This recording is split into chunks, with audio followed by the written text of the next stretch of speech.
एक मिनट, मैं आपसे सिर्फ एक मिनट मांगना चाहूंगा, क्योंकि आप अगर इस देश से सच में प्यार करते हैं तो ये 10 सवाल सरकार से पूछने की हिम्मत रखिए।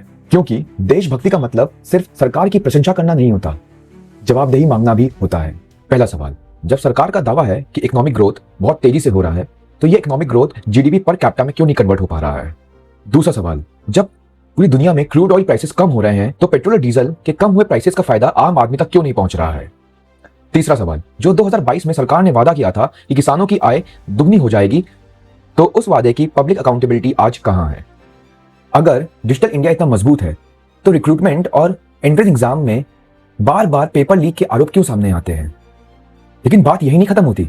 अगर संसद भवन भारत की लोकतंत्र का मंदिर है, तो हर एक बड़े मुद्दे पर गहरी और पूरी चर्चा क्यों नहीं होती है? और एक सवाल, अगर कानून सबके लिए बराबर है, तो इन्वेस्टिगेटिव एजेंसीज की इम्पार्शियलिटी पर बार बार सवाल क्यों उठता है? अब सातवां सवाल, अगर भारत विकसित भारत बन रहा है, तो दुनिया की सबसे पॉल्यूटेड सिटीज में भारतीय शहरों का नाम बार बार क्यों दिख रहा है? आठवां सवाल, पेट्रोल में इथेनॉल ब्लेंडिंग बढ़ रही है, लेकिन फ्यूल एफिशिएंसी, फूड सिक्योरिटी और लॉन्ग टर्म इंपैक्ट पर पूरी ट्रांसपेरेंसी और पब्लिक अवेयरनेस क्यों नहीं है?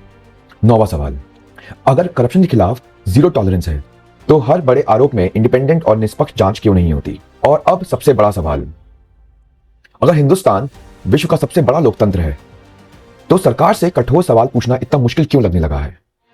इतिहास गवाह है, तानाशाही की शुरुआत बंदूक से नहीं होती, सवालों की खामोशी से होती है। इसलिए सरकार से सवाल पूछिए, क्योंकि एक जिंदा लोकतंत्र की पहचान तालियों से नहीं, जवाबदेही से होती है।